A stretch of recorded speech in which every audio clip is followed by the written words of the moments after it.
Signal gasoline. Let every traffic signal remind you, you do go farther with Signal gasoline. Yes, you do go farther with Signal.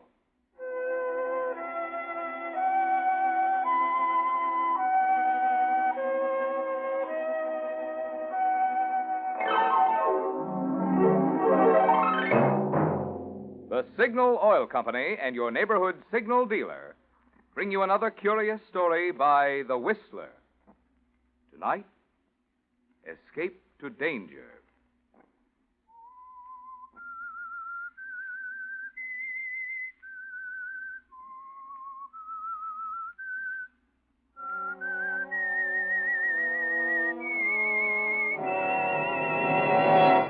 I am the Whistler, and I know many things, for I walk by night.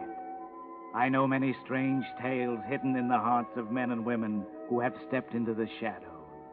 Yes, I know the nameless terrors of which they dare not speak.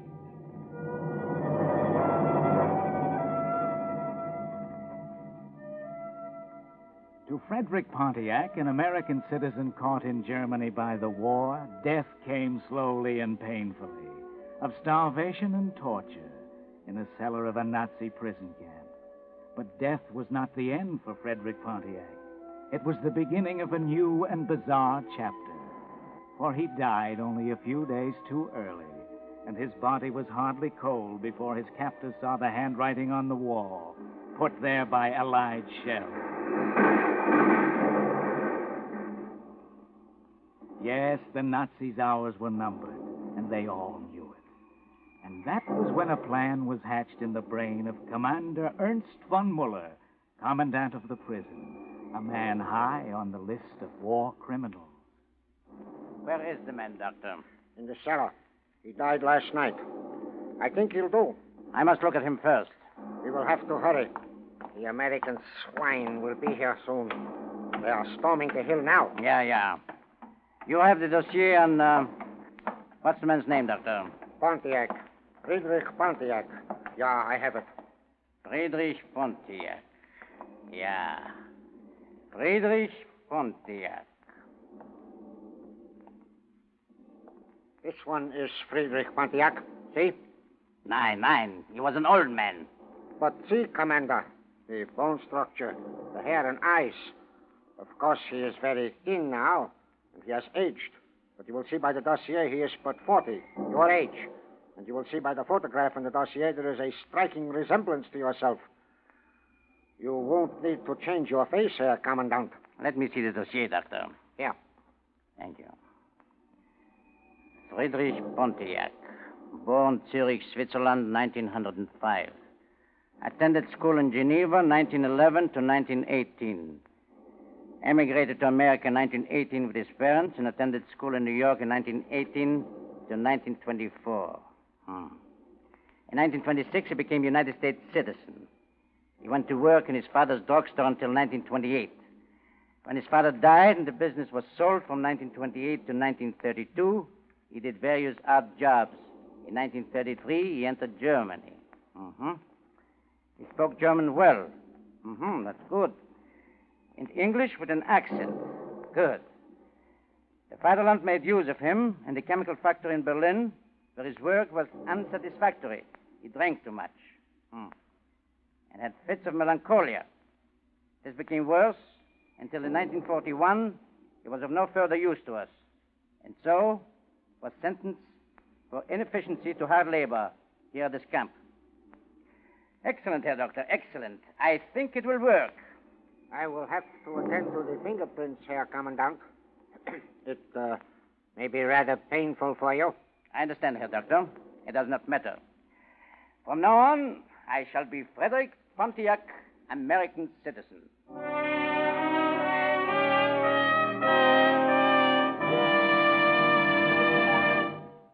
Question.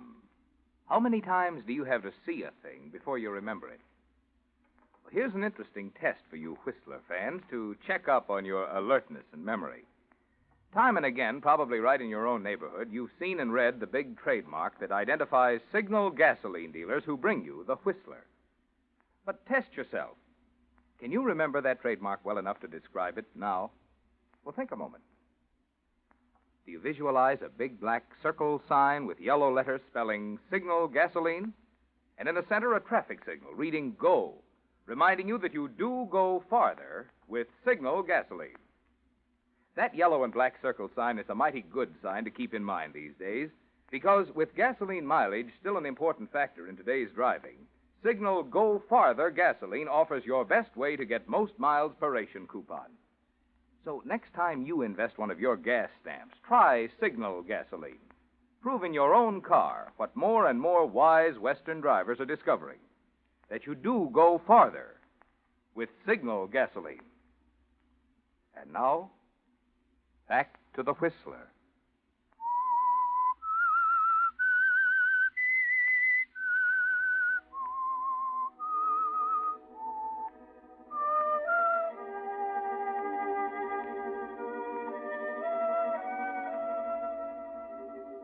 And so Frederick Pontiac, dead in a Nazi prison, is born again.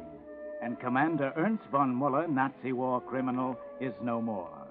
He commands the last desperate defense of the prison, just long enough for the mutilation of his fingerprints. It's a painful operation, but it's worth it, von Muller, or should I say Pontiac, because now, when the Americans arrive and find you lying among all your dead companions, your mutilated fingers make the picture all the more convincing. And in an almost unbelievably short time, you're standing on the dock in New York. Everything's been perfect so far. No one suspected you. They hardly even questioned you back in Germany. If you can just get through the customs men. Frederick Pontiac? Yes, sir, I'm Frederick Pontiac. Relax. There's no need to click your heels here. You're in America now, back home. Silly of me. Forgive me. It's been a long time. You look very pale. What's the matter? Are you frightened? Sea voyagers disagree with me. I think it's perhaps seasickness. Take it easy.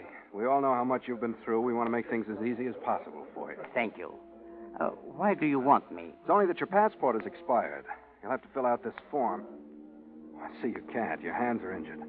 Very well, just answer the questions. I'll write them in. Frederick Pontiac, age?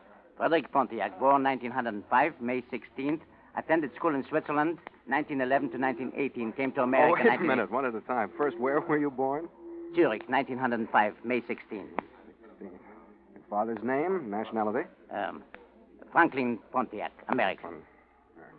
Mother's name and nationality, maiden name? Sarah Smith, Swiss. Where'd you attend school? Geneva and New York. The names of the schools and how many years in high school and what grades, please? What grades? I don't remember now. You will have to excuse me. I have a severe migraine headache. All right, then. You just sign it or just make a mark. It'll be all right. Just sign here. Yeah. That's it. Thank you. Take it and best of luck to you. Thank you, sir. Thank you. Oh, just a minute. Where's your luggage? Got to have it inspected for the customs. I don't have any. Just the clothes and my bag. Oh, all right. I'll fill out your papers. Make a cross here where it says to sign. Yes, thank you very Well, much. it's nothing. Glad to help. Good luck to you. Thank you. Pardon me, sir. Aren't you Frederick Pontiac? Oh, yes? My name is Mitchell, Mr. Pontiac. How do you do? Glad to meet you, at last. Yes? I'm sorry to have to give you this after all you've been through, but can't be helped. What is it? I can't open it. Oh, well, suppose we step over here a moment? My hands. It's a court order, Mr. Pontiac. I'm Mrs. Pontiac's lawyer. When you deserted her in 1933, she got a divorce. You owe $12,000 back alimony to my client. Like I say, I'm sorry about greeting you back home with this, but that's my business. $12,000? That's impossible for me to pay. Oh, come, Mr. Pontiac. Don't let's have trouble. We've been nice about this. We never slapped a lien on your bank like Mrs. Pontiac wrote you we had. We want to do things right by you. So, what do you say? We get in my car and run over to the bank, and get that safe deposit box out, and you pay off like a gentleman. Safe deposit box at my bank? Yes, I know your little secret. You can't fool me, Pontiac. I know about the money you have in the State and County Bank on 84th Street. Yes, Mr. Pontiac, I found out about that. Oh, my wife told you. Shall we say trade secrets, and that a little birdie whispered it to me? But you don't have to worry about me. No, just so long as I get my fee and the money for my client.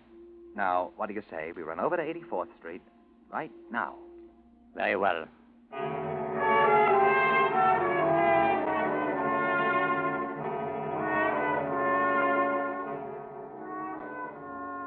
For a minute, you thought you were found out. But no, Mitchell thinks you are Pontiac. So you enter the lawyer's long, sleek black sedan and settle back in the soft upholstery. You ought to be happy, Von Muller. This man you have so cunningly changed places with has money in the bank that he kept secret. Isn't that fortunate? Why are you so worried as you drive to 84th Street? Could it be the wife you didn't know about? And as you stand in the magnificent, opulent interior of the bank manager's office, why do you feel the butterflies fluttering in your stomach and a panicky urge to escape?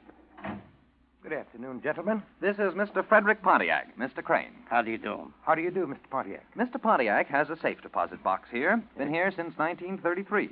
Been in Europe since that date. Had quite an ordeal. Was in a German concentration camp. How dreadful for you, Mr. Pontiac. I've read about these places. Glad you got out all right. Thank you, Mr. Crane. Now that he's back, Mr. Pontiac would like to open his safe deposit box. Oh, certainly. You have the key, Mr. Pontiac? The key? Oh, no. They took everything from me. Well, do you remember the number? Yes, the number, You haven't forgotten the number, have you? I'm trying to remember my memories and what it was since... Oh, of course. Well, I can look it up in my file here. In the meantime, perhaps you'll sign this form? Yes. You see, my hands have been injured, but I'll do the best I can. Oh, yes, I see. Have you some other means of identification? You see, I wasn't manager here in 33. I suppose I could get Miller over. He was manager here in 33. He'd remember you. Remarkable memory that man has. Never forgets a face. Nobody could fool him. Just a formality. You have your passport, haven't you, Mr. Pontiac? Oh, yes, of course. Well, that's enough, isn't it, Mr. Crane? You can check on that. Yes, I think in this case we can make an exception. Here it is. Yes. You've aged since this photo was taken, haven't you? It's an old photo, yes. Well, that seems all in order. I think you can have your deposit box, Mr. Pontiac. It's number 173. Will you step this way, please? Thank you.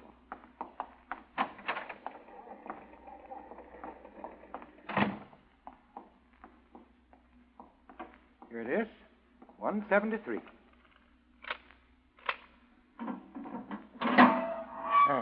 There you are. Let me know when you're finished. Thank you. $150,000. All in $1,000 bills. Suppose I take the $12,000 while you have it handy. Very well. Here's $12,000. Mm-hmm. And the matter of my fee, Mr. Pontiac? How much? $5,000. $5,000? Yeah, $5,000. I know it's expensive, but I'm a good man. You know, I can keep my mouth shut. Count it yourself. My hands hurt. Okay. 1, 2, 3, 4, 5, and 1 for luck. Thank you, Mr. Pontiac. Now, can I drive you anywhere? Where are you staying? Thank you, yes.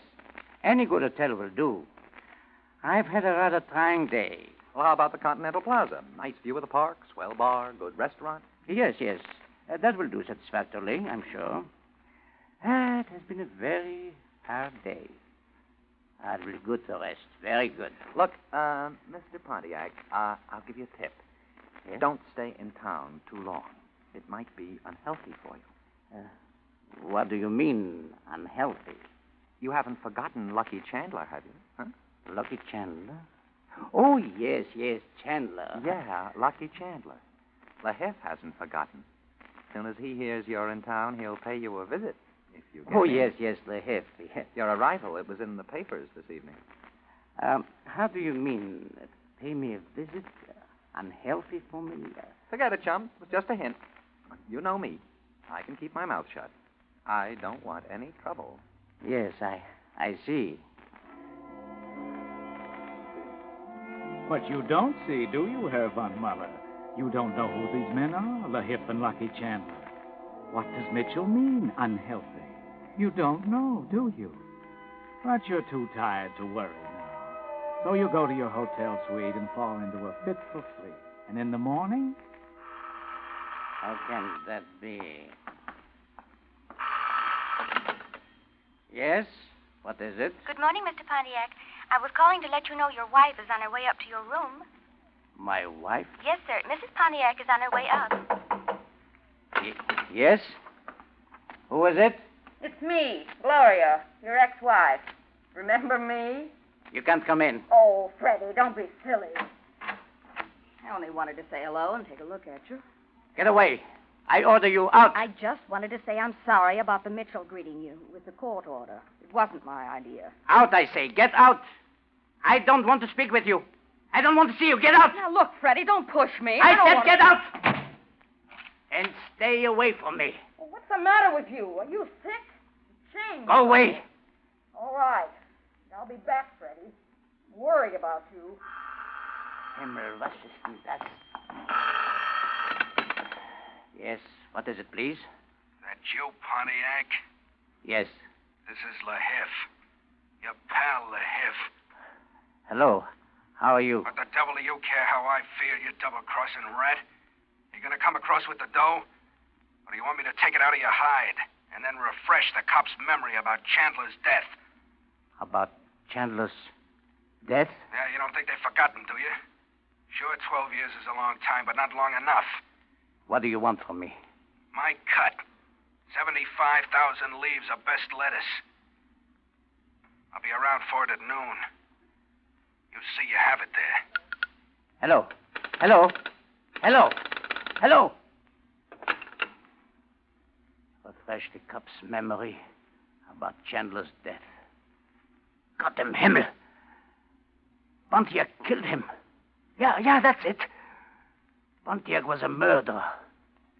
Now, I'm Pontiac.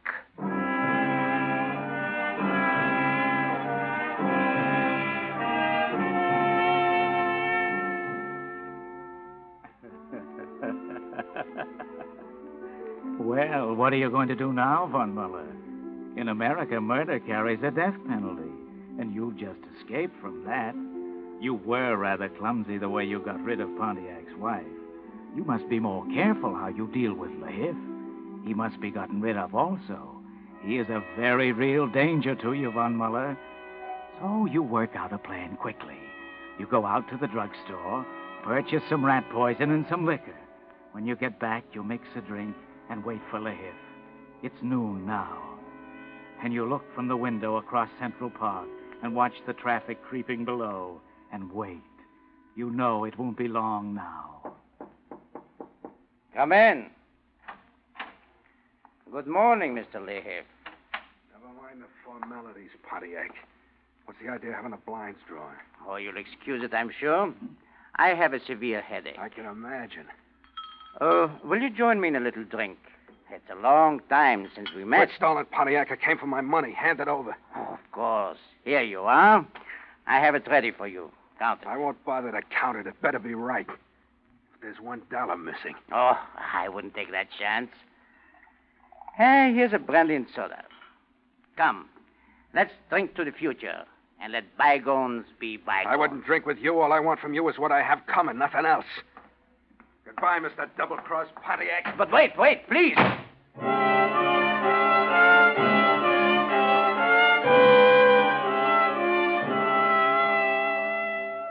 Well, you're slipping, Ernst. Things aren't going exactly right, are they? You had him right in your net, and then he walked out with the bait. And now what? Pontiac double-crossed him. Maybe now he'll double-cross Pontiac. You. He didn't go to the police before because he wanted the money. But now, he may be on his way there now. You've got to do something. Quick, Ernst von Muller. Hurry. Look in the phone book. Then call. Worldwide Travel Agency. Good afternoon. My name's Pontiac, Frederick Pontiac. I want a seat on the plane to Argentina as soon as possible. I have to get there at once. It's very urgent. Yes, sir. Travel's pretty heavy, but I think we can arrange that. Do you have your visa? Visa? No. Get me one. That takes about 1 month, sir. Well, Mexico. Do I need a visa for Mexico? No, sir. Not if you're a citizen of the United States. Are you? Of course I'm a citizen. Well, we can arrange that if your passport is in order. It's run out. They are sending me a new one. You should wait until you receive the new one. How long will it be before they send it to me? About a month as a rule.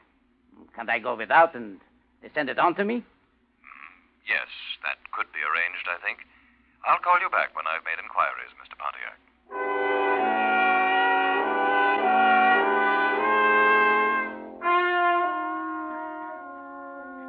The wait is not long, but you fidget nervously through it.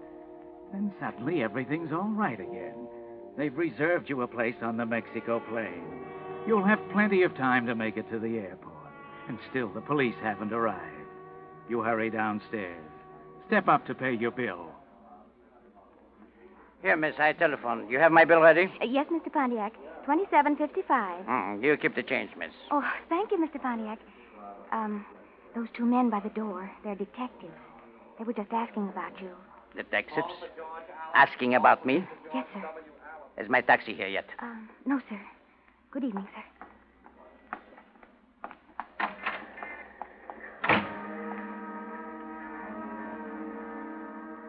Lahip has told the police. Yes, he's told them about Pontiac. But they won't stop you now.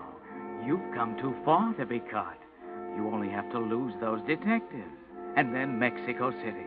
You'll be free, able to start all over again without Pontiac's stupid involvements. Shouldn't be hard.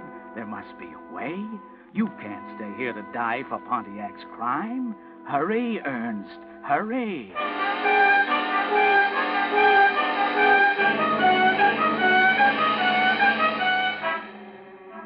But these men are worse than your Gestapo, aren't they, Ernst? You try everything you can think of. Taking a taxi cab, switching cabs, doubling back, ducking into a movie theater and out a back entrance. But they're still there. You go down into the subway, try to lose them in the crowd. They're still following you. You can't get rid of them. And suddenly the panic begins to grow. It's almost time for the plane to leave. You've got to get to the airport. Maybe you can lose them there. Maybe.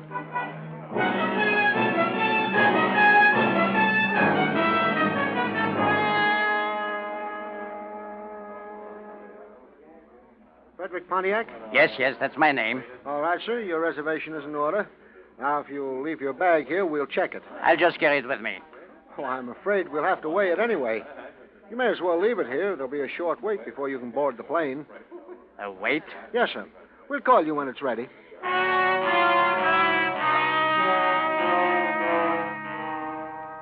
Wait. But you don't want to wait, do you, Ernst? There are those two men over there. You have to get on the plane and get away. But you know down in your heart that you never will. They're just waiting for that. As you step up to board the plane, they'll arrest you, Ernst. You know that. You're trapped, Ernst. You walk down to the washroom trying to think of something to do, but you can't. You know you're trapped. You escaped from Germany in trial as a war criminal, and now you're going to have to stand trial as a murderer. Might have been a lot easier the other way. You know what they do to murderers here. You might have escaped that over there. Yes, that's it. Of course. And so, as you look up into the mirror and see the two men enter the washroom, you know, finally, what to do. Look, you. You men are following me. Yeah? What about it? And I know why. But you're wrong. You'll never hang me for that murder. Murder? What's he talking Wait. about? No, you don't trick me that way. You know what I'm talking about. But you will never convict me of a murder. Because you're after the wrong man. I am not Frederick Pontiac. No? No, you must believe me. I'm not Frederick Pontiac. Then who are you? I'm Ernst von Müller. Commander Ernst von Müller of the German Navy. I escaped from Germany as Frederick Pontiac. But Frederick Pontiac is dead. You don't believe me. But you must. Take me to the military authorities, the federal police. But not for murder. I'm only an escaped prisoner of war. I can prove it, I'm sure. Yeah? Okay, brother. You just might be telling the truth. Maybe you'd better come along with us.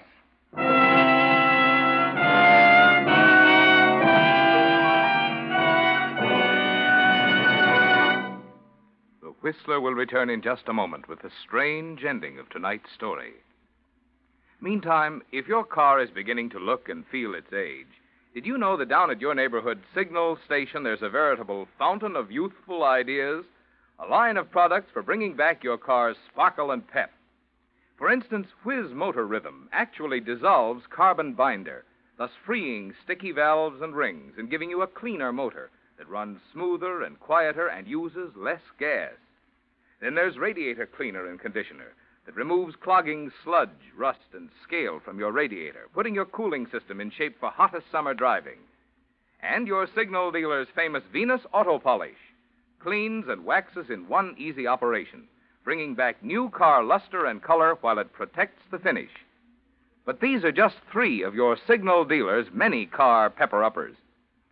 Next time you stop at one of the friendly stations displaying Signal's yellow and black circle sign, why not look over the rest of his fine quality automotive accessories?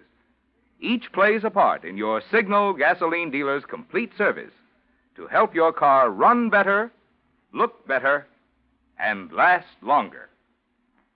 And now, back to the Whistler.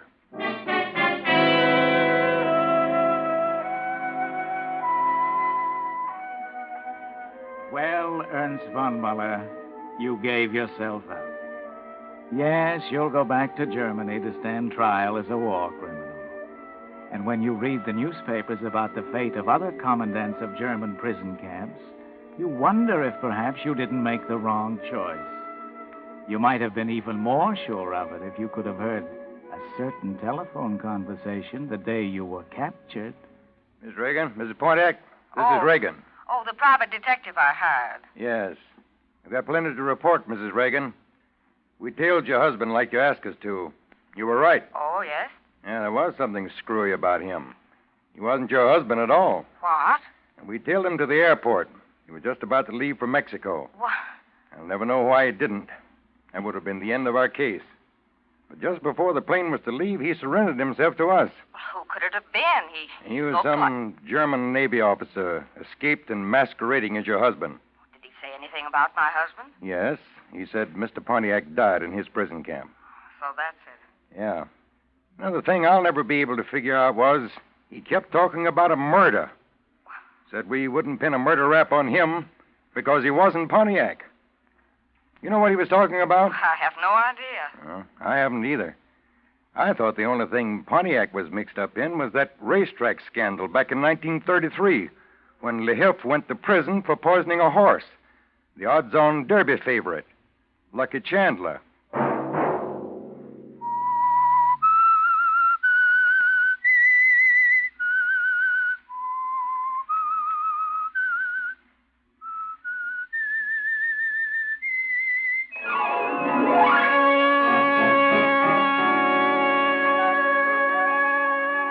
Next Monday at 9 o'clock, The Whistler will bring you another strange tale. The Whistler is broadcast for your entertainment by the marketers of Signal, gasoline, and motor oil and fine quality automotive accessories, and by your neighborhood Signal dealer. This program, directed by George W. Allen, with tonight's story by James Sussex, music by Wilbur Hatch, is transmitted to our troops overseas by the Armed Forces Radio Service. This is Marvin Miller speaking, and suggesting that you let every traffic signal remind you that you do go farther with Signal gasoline. Yes, you do go farther with Signal. This is CBS, the Columbia Broadcasting System.